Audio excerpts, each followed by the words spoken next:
വലിയേട്ടൻ കാണുമ്പോൾ ഞാൻ കോൺഷ്യസ്ലി ഇതെനിക്ക് വർക്ക് ആവൂല, എനിക്ക് ബോറടിക്കും തന്നെ എനിക്കുണ്ടായി. പക്ഷെ അത് ആക്ച്വലി മാറി. പിന്നെ അന്ന് ഫ്ലോപ്പ് ആയ ഒരു പടം ഇങ്ങനെ ചെയ്യാനൊരു ധൈര്യം കാണിച്ചല്ലോ. ഇതിനൊരു ധൈര്യം, പ്രത്യേക ധൈര്യം വേണം. പഴയതിന്റെ ടൈറ്റിൽ കാർഡ് ഭയങ്കര ഐക്കോണിക് ആയിരുന്നു. പഴയ അന്നത്തെ മിസ്റ്റേക്കുകൾ മനസ്സിലാക്കി ആ മിസ്റ്റേക്ക് ഒഴിവാക്കി അപ്ഗ്രേഡ് ചെയ്ത് ഇറക്കാൻ പറ്റുന്ന വലിയൊരു വേൾഡ് ക്രിയേറ്റ്. ഇപ്പൊ നമ്മളൊരു സിനിമ കാണുമ്പോൾ നമുക്ക് അടുത്ത സീൻ എന്ന് അറിയത്തില്ല, നമ്മളത് അറിയാനാ കാണുന്നത്.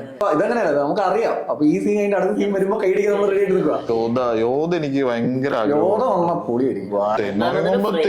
അമ്മേ, ഈ അൻവർ റീ റിലീസ് ചെയ്തിട്ട് കണ്ടായിരുന്നാ? കണ്ടില്ല കാണാൻ തോന്നില്ല.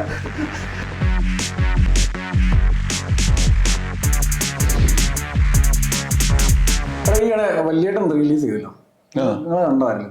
ഞാൻ കണ്ട്. എന്താ എനിക്കിഷ്ടായി സംഭവം.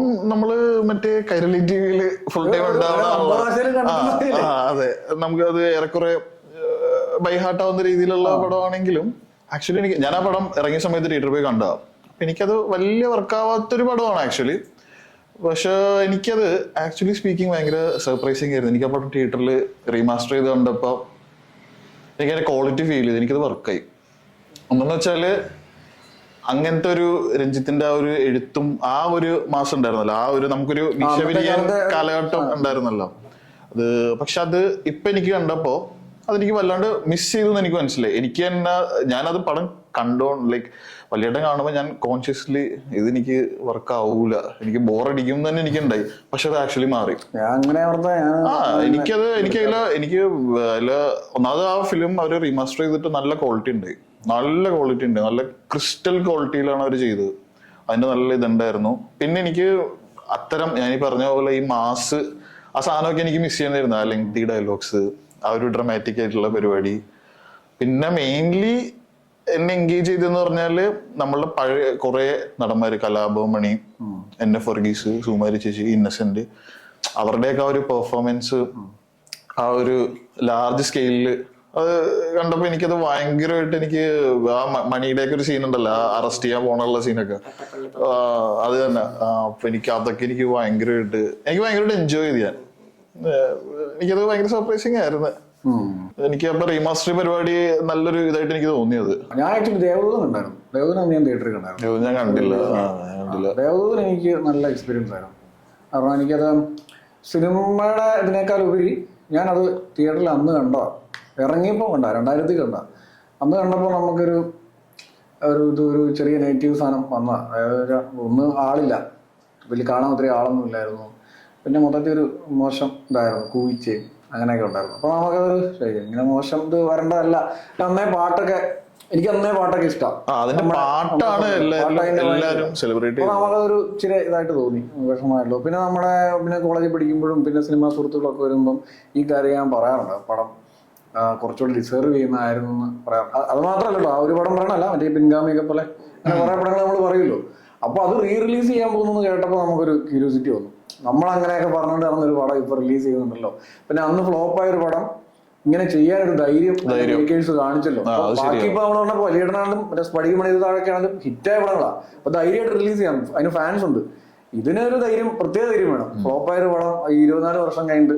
അപ്പൊ എനിക്ക് ഭയങ്കര ക്യൂരിയോസിറ്റി ഉണ്ടായിരുന്നു ഈ പുതിയ ജനറേഷൻ ഫിലിം ഓഡിയൻസ് ഒക്കെ എങ്ങനെയാണ് കാണുന്നത്. പക്ഷെ ഞാൻ കണ്ടപ്പം എല്ലാവരും കൈയിടിക്കുകയും നല്ല എൻജോയ് ഒക്കെ ചെയ്യുന്ന കണ്ടപ്പം എനിക്ക് അതിലാണ് കൂടുതൽ കീഴായത്. പടം നമുക്കറിയാം, പിന്നെ ഈ പറഞ്ഞ ക്വാളിറ്റി, സൗണ്ട് മിക്സിങ് ക്വാളിറ്റി ഒക്കെ നല്ലപോലെ എൻജോയ് ചെയ്ത് കണ്ടായിരുന്നു. കുറച്ച് കട്ട് ചെയ്ത് ആക്ച്വലി ശരിക്കും എനിക്ക് നന്നായി കേട്ടോ തോന്നിയത്. എനിക്കൊന്നും വർക്കാവാത്ത ആ കുറെ സീൻസ് ഒക്കെ തന്നെ അപ്പൊ നിനക്ക് ഇത് ചിലപ്പോൾ ഇഷ്ടപ്പെട്ടെ കാണാൻ പറ്റിയില്ല. അതോ അതിനകത്ത് വെച്ചാൽ സിബി മലയിൽ പോലുള്ള ഒരാളുടെ ഒരു ക്രാഫ്റ്റ് എനിക്ക് തോന്നിയേ, ഈ 24 വർഷം കഴിഞ്ഞിട്ട് പുള്ളിക്ക് അതിനെ ഇപ്പോഴത്തെ ഒരു സെറ്റപ്പിലേക്ക് ട്രിം ചെയ്യാനുള്ള ഒരു സാധനം ഉണ്ടല്ലോ, ധൈര്യത്തോടെ ചെയ്ത് അത് സംഭവം നന്നായി ശരിക്കും. അത് ആവശ്യമില്ലാത്ത കാര്യമായിരുന്നു തോന്നി. അന്ന് എനിക്ക് ഇച്ചിരി ബോറടിച്ച സാധനങ്ങളും ആയിരുന്നു. അപ്പൊ അത് സംഭവം നന്നായിട്ടാ തോന്നി. സ്പടികം ഇതുപോലെ കണ്ടേ, അത് നമ്മളെ ചോദിച്ചിട്ടുണ്ടേ. എന്നുവെച്ചാല് ഞാൻ ആദ്യത്തെ തിയേറ്ററിൽ കണ്ടിട്ടില്ല എന്ന് എനിക്ക് തോന്നുന്നു ഫസ്റ്റ് സമയത്ത്. പക്ഷെ അല്ലാതെ ഒരുപാട് കണ്ടിട്ടുണ്ടല്ലോ. അതിനകത്തൊരു പ്രശ്നം തോന്നിയത് ഈ പറഞ്ഞ പോലെ നമുക്ക് ചില ഐക്കോണിക് ആയിട്ടുള്ള മ്യൂസിക്കും പരിപാടിയൊക്കെ നമ്മൾ ശ്രദ്ധിക്കുന്ന സാധനങ്ങളുണ്ട്. സ്പടികത്തിലെ മ്യൂസിക് സാധനം എന്ന് നമുക്ക് എല്ലാം കാണാൻ പോകാം. പക്ഷെ എന്നാലും തിയേറ്ററിൽ കാണാൻ ഭയങ്കര എക്സ്പീരിയൻസ് തന്നെ. പക്ഷെ അതിനൊക്കെ അപ്ഗ്രേഡ് ചെയ്യുമ്പോൾ ചിലപ്പോൾ നമുക്കത് വർക്ക് ആവില്ല. അത് വേണ്ടായിരുന്നു. അതെനിക്ക് വലിയേട്ടനിലുണ്ടായിരുന്നു. മറ്റേ മിക്സിങ്ങിന്റെ സംഭവം കുറെ മൊമെന്റ്സ് അവര് അപ്ലിഫ്റ്റ് ചെയ്തിട്ടുണ്ട്. പിന്നെ ടൈറ്റിൽ കാർഡൊക്കെ വേറെ ആയിരുന്നു. സ്പടികത്തിന്റെ ഒക്കെ ടൈറ്റിൽ കാർഡ് ഭയങ്കര ഐക്കോണിക് ആയിരുന്നു പഴയ. ഇപ്രാവശ്യം വേറെ ആയിരുന്നു. ടൈറ്റിൽ കാർഡ് വേറെയാണോ എന്ന് ഓർമ്മയില്ല. പക്ഷെ എന്തൊക്കെയോ ഒരു അതന്നെയായിരുന്നു പക്ഷെ എന്നോട് ഇങ്ങനെ കുറെ പേര് പറഞ്ഞു ടൈറ്റിൽ മാറ്റി. ഞാൻ കണ്ടില്ല. എനിക്കതിൽ അസ്വസ്ഥ ഇതാ ഈ എല്ലാ ഷോട്ടിലും സ്കോർ കിട്ടി. അത് ചിലപ്പോ നമ്മളെ എൻഗേജിങ് ആക്കണം എന്നതാ ഇതിലായിരിക്കും. പക്ഷെ ആ പഴയ തന്നെയാണ്. ഇനി നമ്മുടെ പ്രശ്നമാണോ എന്നുള്ള രീതിയിൽ പുതിയ പിള്ളേരോട് ചോദിക്കുമ്പോഴും അവർക്കും പഴയതന്നെയാണല്ലേ. എനിക്ക് അതിലായിട്ട് നമ്മള് ഇൻട്രോ സോങ്ങിൽ തന്നെ മോലാൽ ഈ ദൂരെ നോടി വരുമ്പോ ഒരു സൈക്കിളിന്റെ ഫോക്കസ് ഔട്ടിൽ ഇങ്ങനെ ഒരു ഷോട്ട് ഉണ്ട്. അപ്പൊ ആ സൈക്കിളിന്റെ ടയർ ഇങ്ങനെ കറങ്ങുന്ന ആ സൗണ്ട് മാത്രമേ ഉള്ളൂ. വേറെ ഒരു സൗണ്ടും ഇല്ല. ഈ ടയറിന്റെ സൗണ്ട് മാത്രം. അത് നമുക്ക് ഇങ്ങനെ ഒരു ഐക്കണിക് ഷോർട്ടായിട്ട് എടുക്കാം. വരുമ്പോഴേക്കും എന്തോ ഒരു സാധനം അത് നമുക്ക് അസ്വസ്ഥയായിരുന്നു. ശരിക്കും അസ്വസ്ഥ. അതിന്റെ ആവശ്യമില്ലായിരുന്നു. പിന്നെ വിഷ്വലി ഒക്കെ കുറച്ച് സീൻസ് ആഡ് ചെയ്യപ്പെട്ടിട്ടുണ്ട്. നല്ലതുകൊണ്ട് അത്ര തോന്നാത്ത സാധനങ്ങളുണ്ട്. ആവശ്യമില്ലായിരുന്നു തോന്നിയ സംഭവങ്ങളുണ്ട്. ഈ ചിലത് എനിക്ക് തോന്നുന്നത് ഇങ്ങനെ പറഞ്ഞു കേട്ടോ, എനിക്ക് ശരിയാണെന്ന് അറിയത്തില്ല, അന്ന് യൂസ് ചെയ്യാത്ത ചില ഷോട്ടുകൾ എക്സ്ട്രാ കയറ്റി എന്നൊക്കെ പറഞ്ഞു. എനിക്ക് ഒരു സാധനം ഒരു മോഹൻലാലിനെ ഫോളോ ചെയ്യുന്ന ഒരു ഷോട്ട് മറ്റേ ഒറിജിനൽ ഇല്ലായിരുന്നോ എനിക്ക് തോന്നി. അത് ഇപ്പൊ ഇതിനകത്ത് ആഡ് ചെയ്താണോ ഫോളോ ചെയ്യുന്നത്. പുള്ളി ഇങ്ങനെ ഓടി വരുമ്പോ പുറയുന്നൊരു എന്താ പറയുക, നമ്മൾ ഇപ്പോഴത്തെ ഗിംബൽ ഷോട്ട് എന്നൊക്കെ പറയുന്ന പോലെ ഒരു സ്റ്റെബിലൈസ് ചെയ്തൊരു ഷോട്ട് ഇങ്ങനെ നല്ലതുണ്ട്. അത് അന്ന് അങ്ങനെ ഒരു ഷോട്ട് ഈ പറഞ്ഞ ഇപ്പൊ നമ്മള് പറഞ്ഞ സാധനങ്ങള് ഒരു ക്രിയേറ്ററിനുള്ളൊരു അഡ്വാൻറ്റേജും കൂടെ അല്ലേ ഇപ്പൊ കിട്ടിയത്. ശരിക്കും പറഞ്ഞ ഒരു സിനിമ ചെയ്തിട്ട് ഒരു ഡയറക്ടർ അല്ലെങ്കിൽ റൈറ്റർ അവരാ സിനിമ പ്രേക്ഷകരിലേക്ക് വിട്ടു കഴിഞ്ഞാൽ അവരുടെ ഭാഗം കഴിഞ്ഞു എന്നാണല്ലോ പറയപ്പെടുന്നത്. ഇനി പ്രേക്ഷകരാണ് വിധി എഴുതുന്നത്. പിന്നെ അവർക്കൊന്നും ചെയ്യാൻ പറ്റില്ല. പക്ഷെ ഇപ്പം ഒരു റിയൽ റിലീസ് വരുമ്പോ അന്നത്തെ ഇപ്പൊ ദേവദൂതന്റെ കേസിലൊക്കെ പറഞ്ഞു കഴിഞ്ഞാൽ അന്നത്തെ മിസ്റ്റേക്കുകൾ മനസ്സിലാക്കി അതൊരു ഇറക്കാൻ പറ്റുന്നത് അങ്ങനെ. അതുകൊണ്ട് റിയൽ റിലീസിന് അങ്ങനെ ഗുണങ്ങളുണ്ട്. ഈ പറഞ്ഞ പോലെ സ്ഫടികം എന്തുകൊണ്ടും തിയേറ്റർ വാച്ച് ഞാൻ സന്തോഷമായിട്ട് ഹാപ്പി ആയിട്ട് കണ്ട സിനിമ തന്നെയാണ്. എൻജോയ് ചെയ്യാം. നമ്മള് കണ്ടപ്പോ നല്ല ഒത്തിരി ആൾക്കാരുണ്ട്. ഫസ്റ്റ് ഇപ്പൊ മോഹൻലാലിന്റെ പടം റിലീസ് ചെയ്യുന്ന പോലെ എല്ലാരും കൈയടിച്ചൊക്കെ അറിയാലോ. അടുത്ത ഇപ്പൊ നമ്മളൊരു സിനിമ കാണുമ്പോ നമുക്ക് അടുത്ത സീൻ എന്ന് അറിയത്തില്ല, നമ്മളത് അറിയാനാണ് കാണുന്നത്. അപ്പൊ ഇപ്പൊ ഇതെങ്ങനെയല്ല, നമുക്ക് അറിയാം. അപ്പൊ ഈ സീൻ കഴിഞ്ഞിട്ട് അടുത്ത സീൻ വരുമ്പോ കൈയടിക്കാൻ നമ്മൾ റെഡി ആയിട്ട് നിൽക്കുക. അതതിനകത്ത് ഒരു രസം. ഞാനൊരു തൃപ്തിയോടെ വന്നത്. പിന്നെ ഈ അഡീഷണൽ അവസാനമൊക്കെ ഒരു ടൈലിലൊക്കെ സൈൻ കെട്ടി അതൊന്നും താല്പര്യമില്ല. അതിനൊന്നും ആവശ്യമില്ലായിരുന്നു. ഉള്ളത് തന്നെ അത് ബെസ്റ്റ് ആണ്. അവര് ഫുൾ മാറ്റി, നല്ലോണം മാറ്റി. അത് നല്ല വിഷ്വല് നല്ലോണം അവര് മാറ്റിയിട്ടുണ്ട്. ശരിക്കും വർക്ക് ചെയ്തിട്ടുണ്ട്. അത് കണ്ടറിയാം നല്ല രീതിയിൽ. സൗണ്ട് മനസ്സിലായി ഞാൻ കണ്ടായിരുന്നു. എനിക്കത് ഭയങ്കര ആഗ്രഹമുള്ളൊരു പടമായിരുന്നു. ഒന്നും കൂടെ തിയേറ്ററിൽ അന്ന് ഇതേപോലെ തന്നെ ഞാൻ തിയേറ്ററിൽ കണ്ടിട്ടില്ല പടം. ഇപ്രാവശ്യം കണ്ടപ്പോ എനിക്ക് ഭയങ്കര ഇഷ്ടമായി. കാരണം നമുക്ക് ബൈ ഹാർട്ടാണ്. എന്ത് ഈവൻ ഹ്യൂമർ വരുമ്പോ പോലും ഹ്യൂമറൊക്കെ എങ്ങനെയാണ് നമ്മള് കേട്ടിട്ട് നമുക്ക് മടുക്കുമല്ലോ. ഇത് പക്ഷെ അത്ര പാക്ഡ് ആയിരുന്നു. എനിക്കിവിടെ വാഴയുടെ ഒക്കെ ഒപ്പം ഇറങ്ങിയ എന്നിട്ടും തിയേറ്ററിൽ ഫുൾ പാക്ഡ് ആയിരുന്നു. അപ്പൊ സൗണ്ട് ഒക്കെ അടിപൊളിയായിരുന്നു. എന്തോ മിക്സിംഗ് എന്തൊക്കെയോ ചെയ്തിട്ടുണ്ടായിരുന്നു. അത് നല്ലതായിരുന്നു. അതൊരു ഐക്കോണിക് ആ ഒരു സ്കോർ ഉണ്ടല്ലോ, ആ ഒരു ട്രെൻഡിങ് ആ സാധനം അതൊക്കെ അടിപൊളിയായിരുന്നു. കുറെ പേര് ഈ റിലീസിനെ കളിയാക്കുന്നവരുണ്ട്. ശരിക്കും റിലീസ് ഇങ്ങനത്തെ സാധ്യതകൾ നോക്കുമ്പോ നല്ലതാണ്. ഇപ്പൊ എനിക്ക് ഇപ്പൊ ഈ വലിയായിട്ട് ഞാൻ എക്സ്പീരിയൻസ് ചെയ്തത് അതെനിക്ക് ശരിക്കും പറഞ്ഞാൽ എനിക്കൊരു ഇതുപോലെ തോന്നി. കാരണം ഞാൻ തന്നെ അറിയാണ്ട് ഞാൻ ആ പടം എൻജോയ് ചെയ്ത്. അതായത് ഓൾറെഡി ഞാൻ മുൻവിധിയിലാ പോണേ. ഇതെനിക്ക് മുഷിയാം. കാരണം ഞാൻ എന്റെ ഫ്രണ്ടിന്റെ ഒപ്പം ഒരു കമ്പനിക്ക് പോയത്. അപ്പൊ മുഷിയാൻ ചാൻസ് ഉണ്ട്. പക്ഷെ ഞാൻ ആക്ച്വലി പടത്തിൽ ഞാൻ നല്ല എൻഗേജ്ഡ് ആയി. അപ്പൊ ഇനി ആക്ച്വലി എനിക്ക് ചിലപ്പോ പണ്ട് വർക്കാവാത്ത ഒരു ഇങ്ങനത്തെ ഒരു കാറ്റഗറി പടം വന്നാ ഞാൻ പോയി കാണും. ഞാൻ പോയി കാണാം. കുഴപ്പമൊന്നുമില്ല. കാരണം ശരിക്കും ആ സ്മോൾ സ്ക്രീൻ ബിഗ് സ്ക്രീനുള്ള എഫക്ട് എനിക്ക് ശരിക്കും മനസ്സിലായി വലിയേട്ടൻ കണ്ടപ്പോ. നമുക്ക് ഈ പഴയ ആയ പടങ്ങളെ നമ്മുടെ കൂട്ടുകാരെ കൂടി ഇരുന്ന് ഇപ്പൊ ടിവിയിലെ സ്ക്രീനിലൊക്കെ ആണെങ്കിലും കുറച്ചിരുന്ന് കാണാൻ നമുക്ക് ഇഷ്ടമുള്ളത്. നല്ല എഫക്റ്റിലും പുതിയ ക്വാളിറ്റിയിലും കാണാൻ പറ്റുക എന്ന് പറഞ്ഞാൽ 150 രൂപ വർത്ത് തന്നെയാണ്. നമുക്കതൊരു എക്സ്പീരിയൻസ് തന്നെയാണ്. പിന്നെ ഈ വെള്ളിയേട്ടനൊക്കെ പോലത്തെ സിനിമകളുണ്ടല്ലോ, മാസ് സിനിമകൾ, അല്ലെങ്കിൽ അങ്ങനെ ലോങ് ഡയലോഗ്സ് നേരത്തെ പറഞ്ഞു, അല്ലെങ്കിൽ ഫ്രെയിമിങ് ഷോട്ട് ഇങ്ങനെ കട്ട് ചെയ്ത് വെക്കുന്നു, അതൊക്കെ ശരിക്കും പറഞ്ഞാൽ എനിക്ക് തോന്നുന്നു ചിലപ്പോ ഇനിയും വർക്ക് ആകുമായിരിക്കാം. അത്രയും മാസത്തിലേക്കൊന്നും മലയാള സിനിമ പോകുന്നില്ല, കുറച്ചും കൂടെ റിയലിസ്റ്റിക് ആയി പോകുന്നുണ്ട്. പക്ഷെ ഡയലോഗ്സിന്റെ അപ്രോച്ച് ഒക്കെ മാറിയല്ലോ, ആരും ഇപ്പൊ അങ്ങനെ വർക്ക് ആകുന്നുണ്ട്. ഇനി അന്നത്തെ കാലത്തെ ആണെന്ന് വിചാരിച്ചിട്ട് കാണുന്നോണ്ടാണോ എന്നറിയത്തില്ല. നമ്മളിപ്പോ ചിലപ്പോ അങ്ങനെ ആവണമെന്നില്ല. ഇപ്പൊ ഇപ്പൊ കുറച്ചുകൂടെ റിയലിസ്റ്റിക് സിനിമയുടെ സ്വഭാവം മാറിയല്ലോ, നമ്മൾ അങ്ങനെയൊന്നും കണ്ടിട്ടില്ല. മാസിന്റെ തന്നെ ഒരു ഡെഫിനിഷൻ മാറി.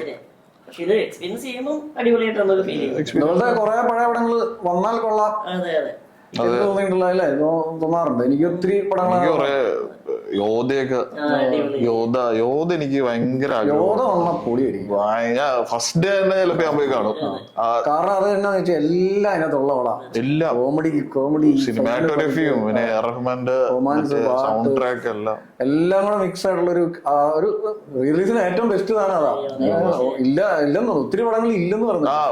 കുറെ പടങ്ങള് എനിക്ക് തോന്നുന്നത്, എനിക്ക് അവരുടെ നിർണയം അതേപോലെ തന്നെ, അവരുടെ ആ ടീമിന്റെ തന്നെ സംഗീത് ശിവൻ, സന്തോഷ് ശിവൻ, അത് ഇതേപോലെ തന്നെ നിർണയം തിയേറ്ററിൽ കാണാൻ എനിക്ക് സ്കോറും കാറിന്റെ ആ ഫ്രെയിം എനിക്ക് ഓർമ്മ വന്നത്, ആ ഒരു കാറ് ഫ്രെയിമിലേക്ക് വന്ന സീനുണ്ടല്ലോ വില്ലന്റെ, അതൊക്കെ അതിന്റെ ആ ലെൻസ് ഒരു ഫിഷ് പോലത്തെ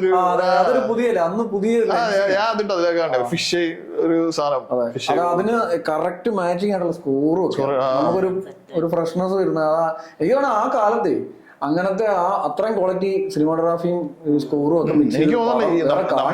എനിക്ക് തോന്നുന്നത് പ്രിയദർശനും പിന്നെ ഇങ്ങേരും സംഗീത് ശിവൻ, സന്തോഷ് ശിവൻ, അവർ മാത്രമേ അങ്ങനെ എല്ലാ ഡിപ്പാർട്ട്മെന്റിലും ഫോക്കസ് ചെയ്ത് അതായത് അവിടെ വർക്ക് ഉണ്ടെന്നുള്ള രീതിയിൽ ചെയ്തിട്ടുള്ള അവരെ ഉള്ളൂ എന്ന് തോന്നുന്നു.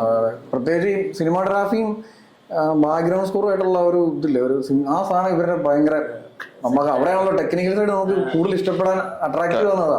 ലൈറ്റിംഗ് ഒക്കെ നിർണ്ണയത്തിന്റെ ഭയങ്കര, ഈ ബ്ലാക്ക് ലൈറ്റ്, പുള്ളിയുടെ കുറെ ബ്ലാക്ക് കളർ കോസ്റ്റ്യൂംസ് ഒക്കെ വെച്ചിട്ട് നല്ല രസമാണ്. ക്ലൈമാക്സും ഒക്കെ അതിന്റെ ഫൈറ്റ് ഒക്കെ.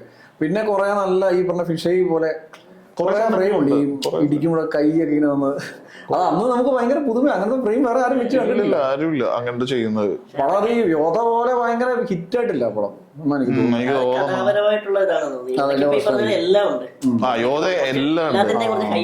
ഒരു ത്രില്ലർ ജോണറിലേക്ക് വന്നു. ഞാനിപ്പോഴും ഇങ്ങനെ കണ്ടോണ്ടിരിക്കും. നല്ല സൗണ്ട് നമുക്ക്, എനിക്കതിനെ സൗണ്ട് ഭയങ്കര ഇഷ്ടമാണ്. എന്റെ ആനന്ദ് എന്ന് പറഞ്ഞൊരു പുള്ളിയായിരുന്നു എന്റെ സോങ്സ് ഒക്കെ. സ്കോർ പുള്ളിയാണെന്ന് എനിക്ക് അറിയത്തില്ല. പുള്ളി രണ്ടു പടം കണ്ടൊക്കെ ചെയ്തിട്ടുള്ളൂ. ഹിന്ദിയിൽ കണ്ട് കുറച്ച് പടം ചെയ്തിട്ടുണ്ട്. അവളെ ഭയങ്കര, ഞാനത് വേറെ, ഞാൻ എസ് പി വെങ്കടേഷ് എന്നൊക്കെ അങ്ങനെയൊക്കെ ഓർത്തായിരുന്നത്. കാരണം ഈ പുള്ളിയുടെ പടങ്ങളൊക്കെ എസ് പി വെങ്കടേഷ് ആയിരുന്നു. സംഗീത് ശിവന്റെ ഗാന്ധർവം ഒക്കെ അപ്പൊ അങ്ങനെ ഓർത്തിരുന്നേ. പക്ഷെ ഇങ്ങനെ ഒരാളാണ് എന്തായാലും അത് പുള്ളി കിടുവായിട്ട് ചെയ്താ. അതുപോലെയാണ് തേന്മാങ്ങുമ്പത്ത്. തേന്മാങ്ങുമ്പത്ത് ആക്ച്വലി തിയേറ്ററിൽ കണ്ടോടാ കേട്ടോ. ഞാനും തിയേറ്ററിൽ പോയി കണ്ടോടാ തേന്മാങ്ങുമ്പത്ത്. വയസ്സ് ഓർത്തറായിരിക്കും ഞാൻ പറയാറില്ലായിരുന്നു തിയേറ്ററിൽ കണ്ടതൊക്കെ. പക്ഷെ എനിക്ക് ചില ഷോട്ടുകളൊക്കെ ഓർമ്മയുള്ളൂ.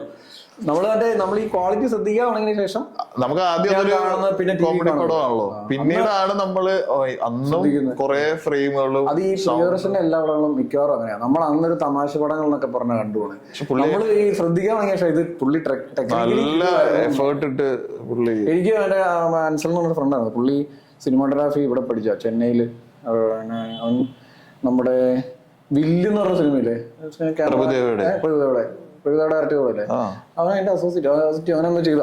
എനിവേ അവനവിടെ ചെന്നൈ പഠിക്കുന്ന സമയത്ത് അവൻ ഈ പറയുന്ന ഒരു ഇൻസ്റ്റിറ്റ്യൂട്ടിൽ പോയി അവിടെ പഠിച്ചുകൊണ്ടിരുന്ന അവിടെ ഈ രവിവർമ്മനോ അങ്ങനെ ഒരു വലിയൊരു സിനിമാറ്റോഗ്രാഫർ ക്ലാസ് എടുക്കാൻ വന്നപ്പം ഇവർ പറയുന്നതാണ്. അന്ന് പുള്ളി മാത്രമേ മലയാളി ആയിട്ടുള്ളൂ. ഇവരെല്ലാം മറ്റേ ഇന്ത്യയിലെ ബെസ്റ്റ് സിനിമാറ്റോഗ്രാഫിയുടെ എക്സാമ്പിളൊക്കെ പുള്ളി പറയുമ്പോൾ പുള്ളി ഇങ്ങനെ മലയാളി എന്നിട്ട് ഇങ്ങനെ ചോദിച്ചു, നിങ്ങൾക്കറിയാം നിങ്ങളുടെ ലാംഗ്വേജിൽ നിന്നാണ് ഏറ്റവും കിട്ടും സിനിമാറ്റോഗ്രാഫി പടം വന്ന് ഇടയാന്നറിയാം. അപ്പോൾ നമുക്ക് പണ്ടത്തെ ഒരു ചിന്തയില്ലേ, നമ്മളോട് അവാർഡ് കിട്ടുന്നല്ലേ എത്ര കിടിലിനായിട്ട് ടെക്നിക്കൽ ക്രിട്ടിക്കലി സെറ്റ് ആയ പടം പറയുമ്പോഴേക്കും നമ്മൾ ഈ അവാർഡ് പടങ്ങൾ എന്ന് പറയുന്ന ഒരു പടങ്ങളിലേക്ക് നമ്മുടെ ശ്രദ്ധ പോകും. പുള്ളി ഇങ്ങനെ ആലോചിക്കുക, അതുകൊണ്ട് പുള്ളിക്ക് കിട്ടുന്നില്ല. പുള്ളി പുള്ളി നാഷണൽ അവാർഡ് കിട്ടി. ഫസ്റ്റ് പടം തന്നെ പുള്ളിയുടെ. അപ്പൊ ഇവനെ അന്തിച്ചു എന്നൊക്കെ പറഞ്ഞേ തേൻ വാങ്ങിയപ്പോഴാണോ എനിക്ക് ഓർമ്മയുണ്ട്. ഞാൻ മറ്റേ അയനൊക്കെ എടുത്ത അയാളാണ് തേന്മാവി അയാളാ. അപ്പൊ മിക്കവർക്കും അങ്ങനെ അറിയില്ല. പുള്ളി അല്ലാണ്ട് പണ്ട് കൊണ്ടുവന്നിട്ടുണ്ട് ടെക്നീഷ്യൻസിനെ അങ്ങോട്ട്. പ്രേമകത്ത് നമ്മള് ഭയങ്കരമായിട്ട് ഒരു വർക്ക് ചെയ്തിട്ട് തോന്നും. ആർട്ടും ഫോട്ടോ ഫ്രെയിം ഈ നിലാപങ്കലായ എന്നുള്ള ടൈറ്റിൽ സോങ്ങിന് ഒരു പ്രത്യേക ഫാൻ ബേസ് ഉണ്ട്. അതിന്റെ സിനിമാറ്റോഗ്രാഫി, ആ കാളവണ്ടിയും പ്രത്യേക ഫാൻ ബേസ് ഉണ്ട്. ഇപ്പോഴും അതൊക്കെ ഇങ്ങനെ ആൾക്കാർ പറയുന്നേക്കാം. പുള്ളി തന്നെയാണ് മിന്നാരം ചെയ്തിരിക്കുന്നത്, KV ആനന്ദ് തന്നെ മിന്നാരം അല്ലേ. പിന്നെ പ്രിയദർശൻ തന്നെ കാലാപാനി ഒരു തിയേറ്റർ വാച്ച് ചെയ്യണം. കാലാപാനി എനിക്ക് ഇന്നും ഓർമ്മയുണ്ട്. കവിതയില് കാലാപാനി ഞാൻ തിയേറ്ററിൽ കണ്ടോ?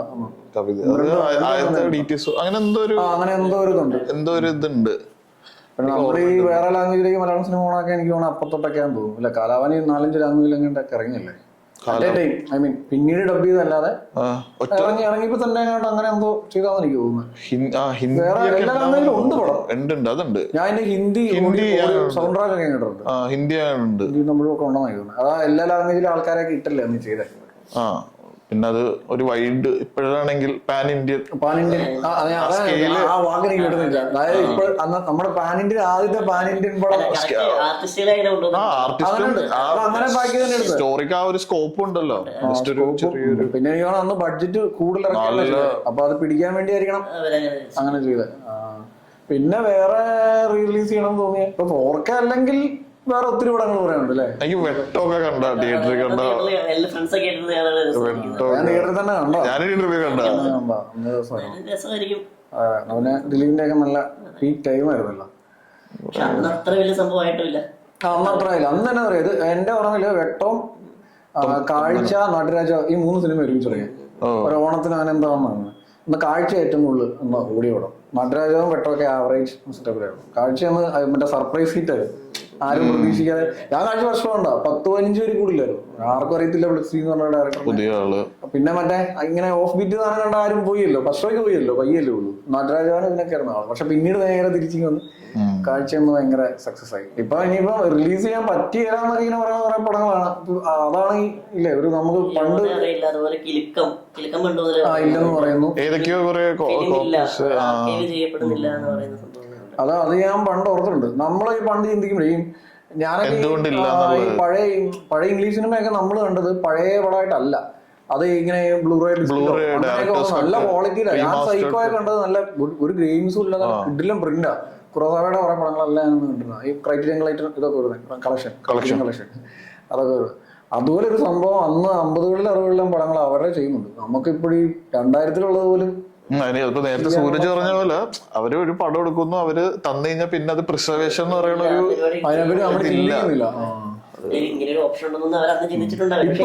അതിന്റെ എഫേർട്ടും ഉണ്ടാവുമായിരിക്കും. ഈ കോസ്റ്റും കാര്യങ്ങളൊക്കെ വേറെ പരിപാടികളൊക്കെ ഉണ്ടാവും, അതൊക്കെ കൊണ്ട് തന്നെ ആയിരിക്കും. അല്ലെങ്കിൽ ഇപ്പൊ പറഞ്ഞ ചെന്നൈയില് ലാബ് വെള്ളപ്പൊക്കത്തിൽ നശിച്ചു എന്നൊക്കെ അങ്ങനെയൊക്കെ പറയാറുണ്ട് പല പല സാധനങ്ങൾ ഫിലിം വെച്ച് തന്നെ. പക്ഷെ ഇനി ഭാവിയിൽ എല്ലാം ക്ലൗഡിലോട്ട് മാറ്റാൻ പറ്റും.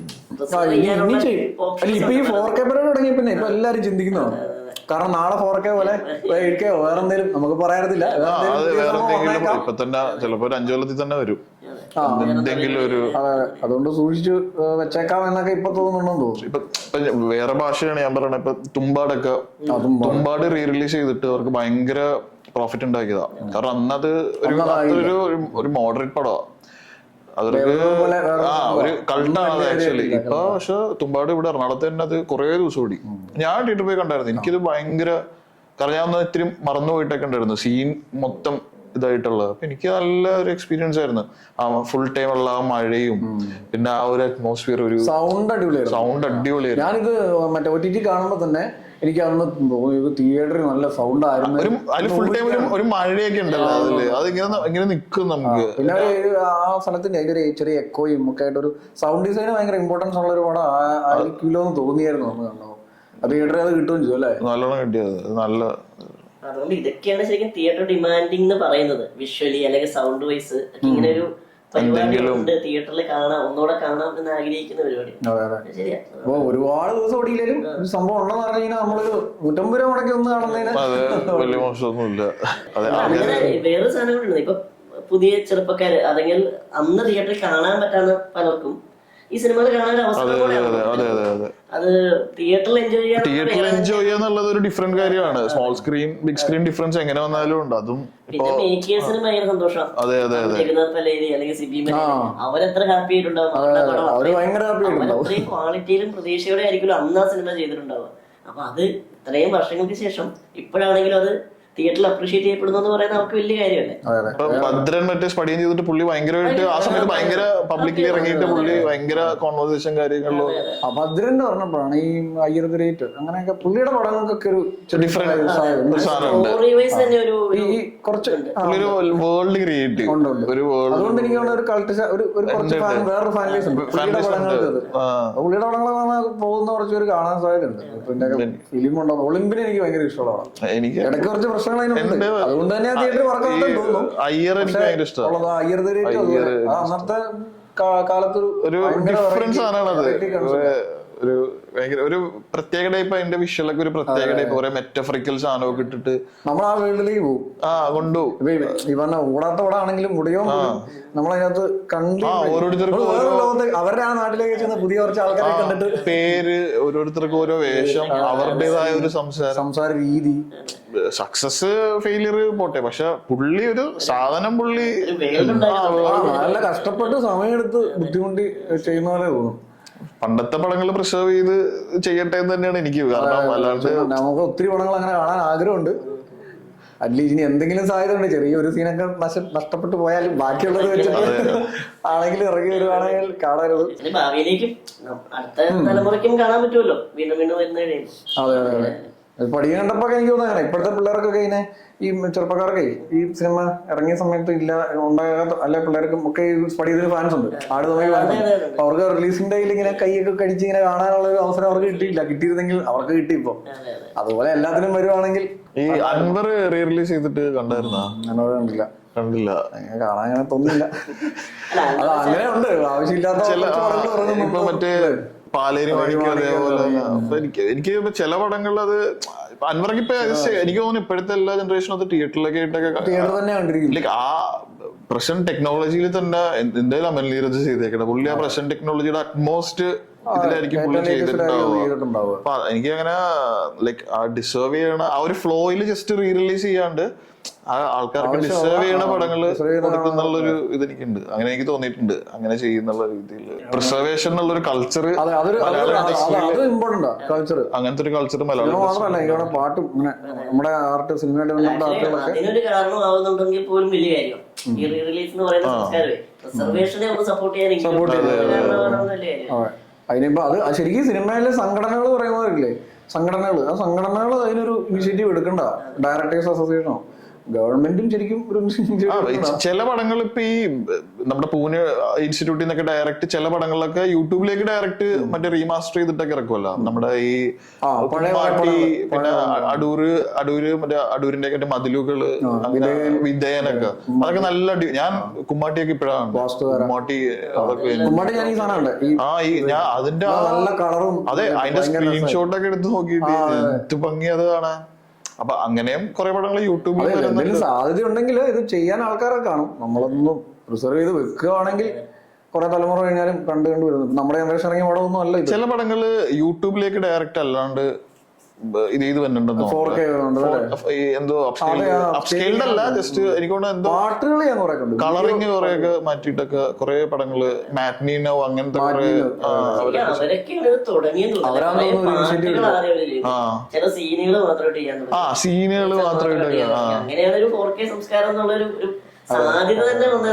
ഈ വെട്ടത്തിന്റെ ഒക്കെ യൂട്യൂബില് കാക്കക്കുയില്ല പാട്ടൊക്കെ ഇല്ലേ, കാക്കക്കുയില്ല അതാന്ന് തോന്നി ഞാൻ ആദ്യമായിട്ട് ഞാൻ ശ്രദ്ധിച്ച്.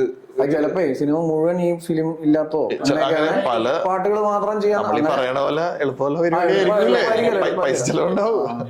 പക്ഷെ എന്നാണ് ആ പരിപാടി ഒരു മൈൽ സ്റ്റോണുമാണ് മലയാള സിനിമ. ദേവദൂതന് അതുകൊണ്ട് അത്ര ഒരു ഉപകാരം ഉണ്ടായി എല്ലാ രീതിയിലും സത്യം. അപ്പൊ ഈ പറഞ്ഞ പോലെ റീ റിലീസ് ചെയ്യുമ്പം നമ്മള് ഈ ഇപ്പൊ ഒരു ഫ്രഷ് സിനിമ ഇറങ്ങുന്ന പോലെ തന്നെ അവർക്ക് ഫിനാൻഷ്യലി ലാഭം പ്രൊഡ്യൂസറിന് ഉണ്ടാകുന്നുണ്ട്. പ്ലസ് ഈ പ്രിസർവേഷൻ എന്ന് പറഞ്ഞൊരു പരിപാടി നടക്കുന്നുണ്ട്, പുതിയ ആൾക്കാർക്ക് കാണാൻ പറ്റുന്നുണ്ട്. അപ്പൊ അങ്ങനെ നോക്കുമ്പോ എല്ലാ രീതിയിലും നല്ലൊരു പരിപാടിയാ. പുതിയ പടം ഇറങ്ങുന്ന പോലെ ആൾക്കാരെ അക്സെപ്റ്റ് ആക്ച്വലി ചെയ്യുന്നുണ്ട് എല്ലാവരും പറയുന്നുണ്ട് പഴയ പടമാണല്ലോ നടത്തുന്നത്. സ്കോപ്പ് ഉണ്ട്. സ്കോപ്പ് ഉണ്ട്. അത് എക്സ്പ്ലോർ ചെയ്താൽ അതായത് കൃത്യമായ പടം choose ചെയ്ത് കൃത്യമായ സമയത്ത് ഇറക്കുകയും ഉറപ്പായിട്ടും ആൾക്കാരും കാണും. എല്ലാം ഉണ്ട്. നമുക്ക് ഇത്രയും ഗുണമുള്ളതുകൊണ്ട് പറഞ്ഞ എല്ലാ പടങ്ങളും ഇങ്ങനെ ചെയ്യുക എന്നുള്ള ഒരു സീരിയസ് ആയിട്ടുള്ള കാര്യമായിട്ട് ഫിലിം മേക്കേഴ്സും പ്രൊഡ്യൂസേഴ്സും ഒക്കെ ഒന്ന് ശ്രദ്ധിക്കുക. ഞങ്ങൾക്ക് അതിലൂടെ ഞങ്ങളുടെ ആ ഫേവറേറ്റ് സിനിമ കാണാൻ നമ്മുടെ എല്ലാവരുടെയും ഫേവറേറ്റ് ഇത് ഒത്തിരി പേർക്ക് ആഗ്രഹമുള്ളതായിരിക്കും. നമ്മള് ഗുരു മിസ്സായി പോയി. ഇതുപോലെ മിസ്സായി ഒരുപാട് ഇതുപോലെ ഞങ്ങൾ മിസ്സായ ഒത്തിരി പടങ്ങൾ കാണുമായിരിക്കും. അപ്പൊ അത് നിങ്ങൾ ആഗ്രഹിക്കുന്ന പടങ്ങൾ റീ റിലീസിന് ആഗ്രഹിക്കുന്ന പടങ്ങൾ 4K ആക്കിയിട്ട് അത് കമന്റ് ചെയ്യുക. അപ്പൊ നമുക്ക് എല്ലാവരും അതിന്റെ പടങ്ങൾ കാണാൻ പറ്റട്ടെ. ഒരുമിച്ച് പ്രാർത്ഥിക്കാം. Okay, thank you.